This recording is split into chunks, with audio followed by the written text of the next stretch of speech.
Hello everyone, welcome back to the channel. One of the biggest pet peeves I have is especially for a hunting rifle, is to find a load that both matches the velocity that's listed from the bullet manufacturer and gives you real decent accuracy of 1 MOA or less, and just works well, that you can build confidence in, so that you don't need to do further load development for the game that you're after. Well, up today is my 25-06, and that's what we're attempting to do.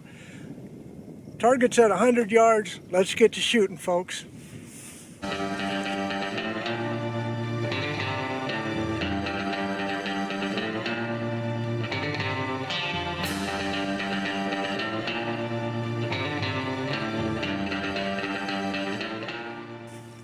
Now, if you want to see load workup for my 25-06 Browning BBR, I have a playlist that's probably got 10 or 12 videos of various bullets, various powders.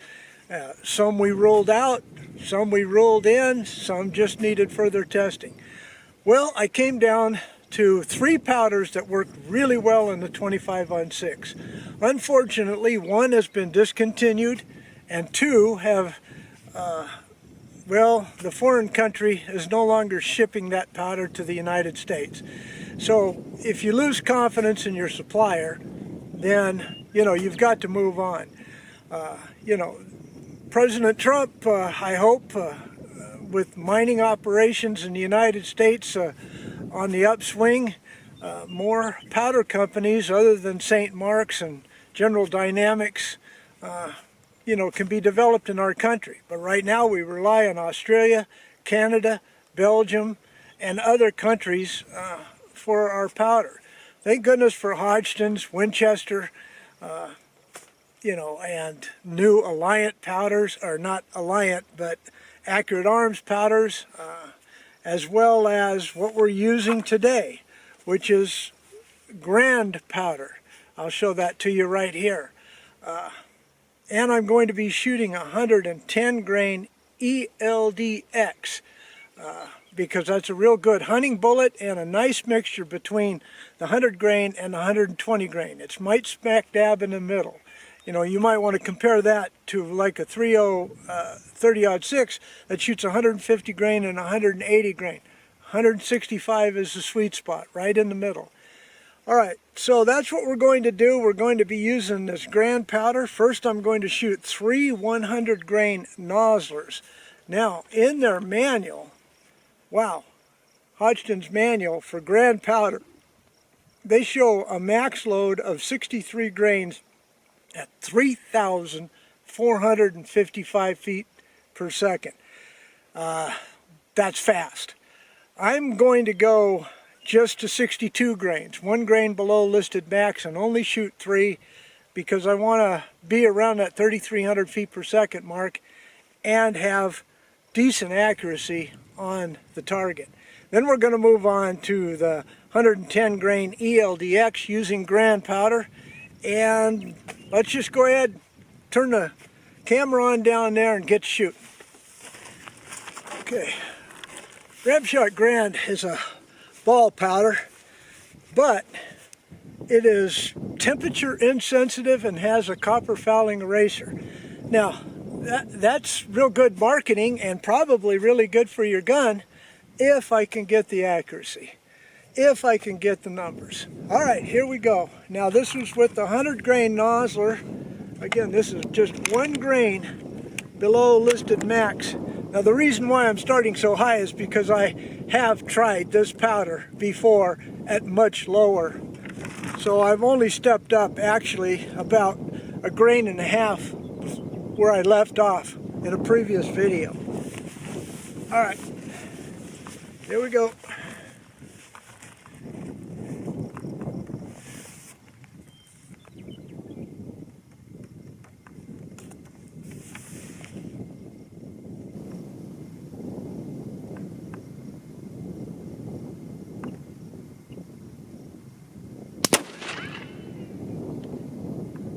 .33.55. I'm over my 3,000. Let's see how she groups.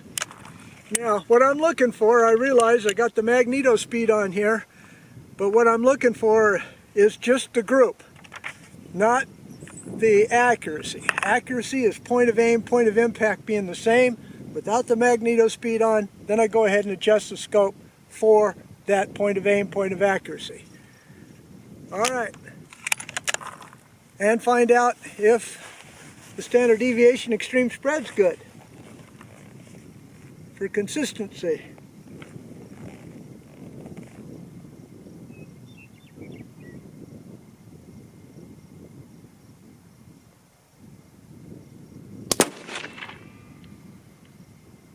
Alright, 3341. Alright, it was hard to get over 3,300 feet per second in all the other powders that I've tested with the 100 grain. So I'm definitely there.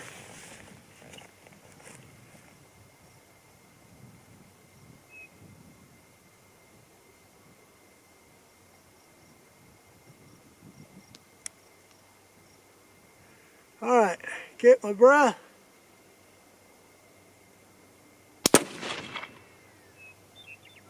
Alright. 3,335. An average 3,343. Standard deviation of 10. Extreme spread 20. Oh, I'm overjoyed. Okay, let's change up now to the 110 grain ELDX using Grand powder. Okay, on that 100 grain nozzler is about a 1-inch group. Don't be worried about that. I can tweak that. Half a grain or tenths of a grain, bullet seeding a little bit, but what doesn't change is the numbers, and I got good numbers. And fairly reasonable, that, like I said, 1 MOA or less at 100 yards. I can tweak that a little bit for better accuracy without the magneto speed on at a later date. Alright, so here we go with the 110s. I'm excited about this because this is a really good hunting bullet. I've taken some game with it. One exit, one non-exit. But both animals dropped right where I shot them.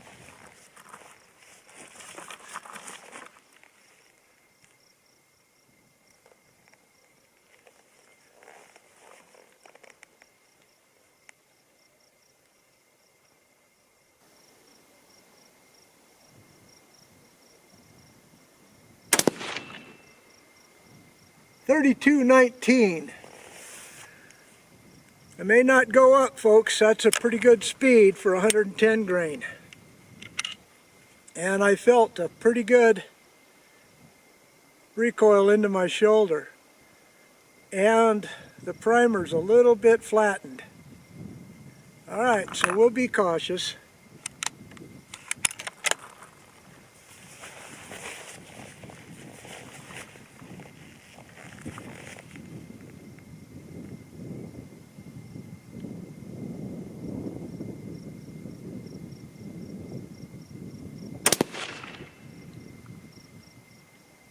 .32-20.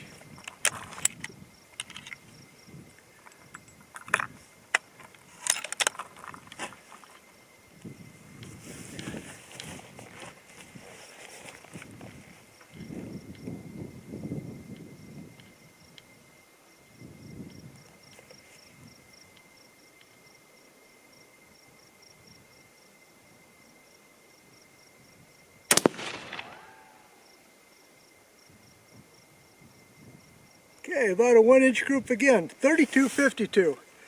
All right, should I go up? Why not? I'll go up a half a grain.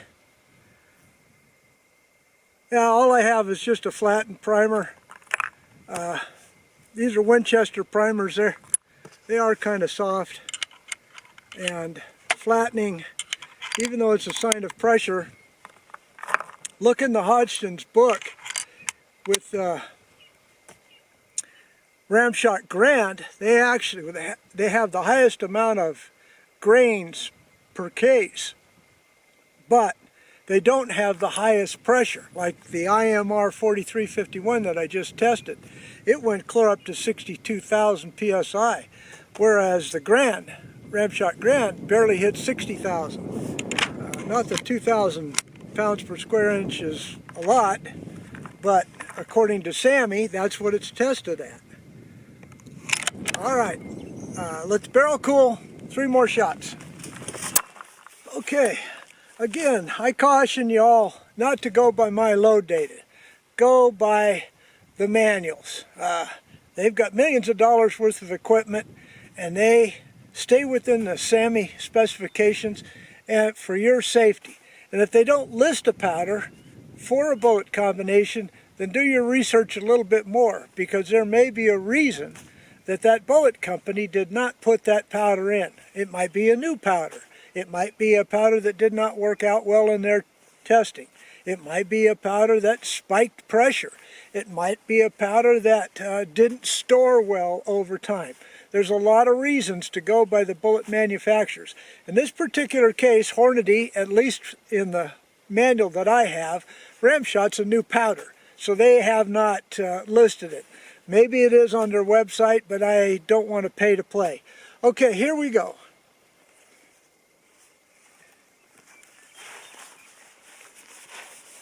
All right, I'm going up a half a grain is all. But if this hits 3,300, I'm going to stop right there, because that's a 110 grain bullet at 3,300 feet per second. That's smoking.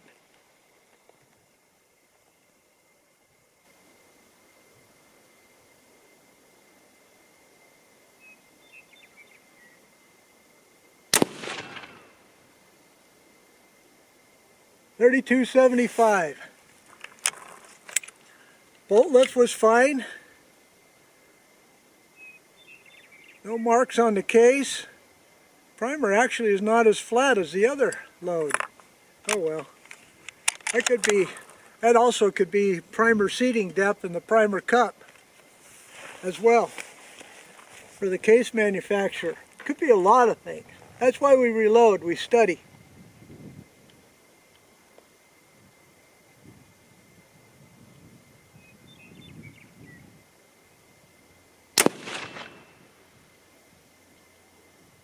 Okay, ½ inch apart. That's 3,300 right there. Woo!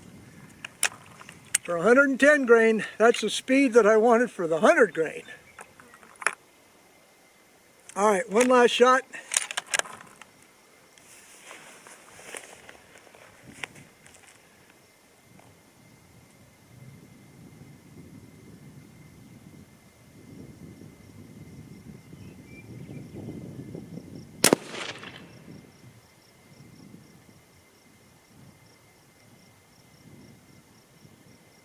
Hey, it's staying within that 1 inch, 32.69. All right, should I go up that another half grain? All right, I'll caution you now. I may stop. This primer is flat, but no ejection marks on the case, no heavy bolt lift. The only thing I have to go by is the high velocity, but Ramshot claims the highest velocity, so I'm not going to argue with them. All right, be right back. Okay, that last had an average of 32.81 with an SD of 16. Okay, so now I am going higher just for my own satisfaction, but this is the top load that I'll actually probably drop down from here. You can also feel increased recoil, which means increased pressure, always. All right.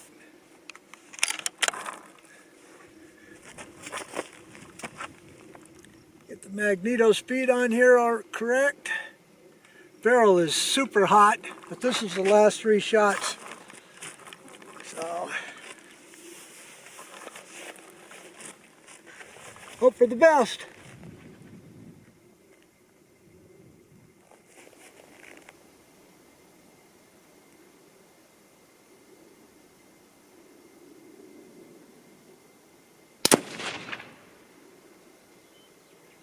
$32.95. Yeah. Case is no flatter than the other, and there's no ejection smears, and you just saw the bolt lift was normal.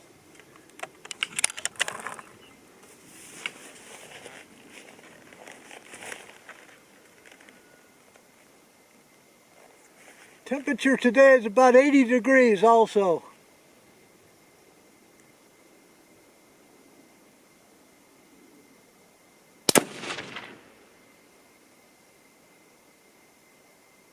Okay, 3354 on that one. That's a huge jump by 50 feet per second. That's going to throw the standard deviation numbers off. Precision numbers. Last shot.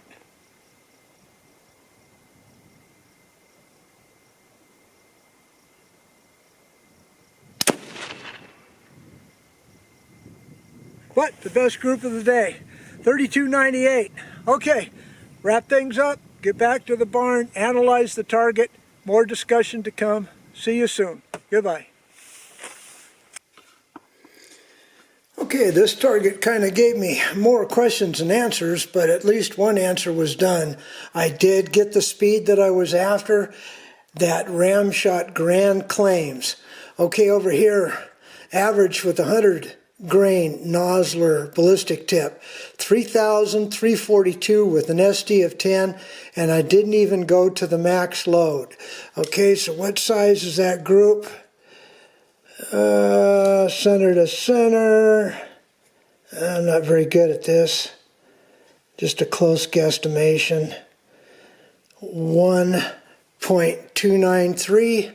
All right, I can work on that. I'm not worried about it. Okay, then over here now with 110 grain ELDX, pretty good. 3230 SD of 15, 3281 SD of 16, 3315 SD of 23, and why that was so high is because I had two that were exactly the same, 3295, and one that was 3354. So more testing is needed here, especially to tighten up these groups. But let's go ahead and measure so that you can see I'm honest. 1.14,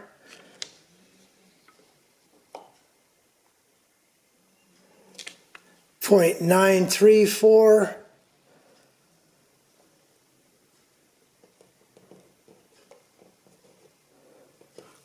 1.02, which is pretty good for my hunting rifle, and I'll take that around 1 MOA or less. Again, I can mess around with the seating, bullet seating length. I can mess around with the powder charge a little bit, but the speed's what I was after from a hunting rifle. Now, the Browning BBR, you know, in 1982, it's an older rifle. It is a pencil barrel, so heat was involved a little bit. Not making excuses, but that's just a fact. Okay, folks, well, that'll end it for the 25-06 workup series. I am going to try these loads in my Browning BBR, my semi-automatic, exactly the same way they are. But, you know, that's for a later date. Okay, folks, give me a thumbs up if you will. Don't forget to subscribe. If you enjoyed this video, leave a comment, please. And see you next time. God bless you all. Goodbye.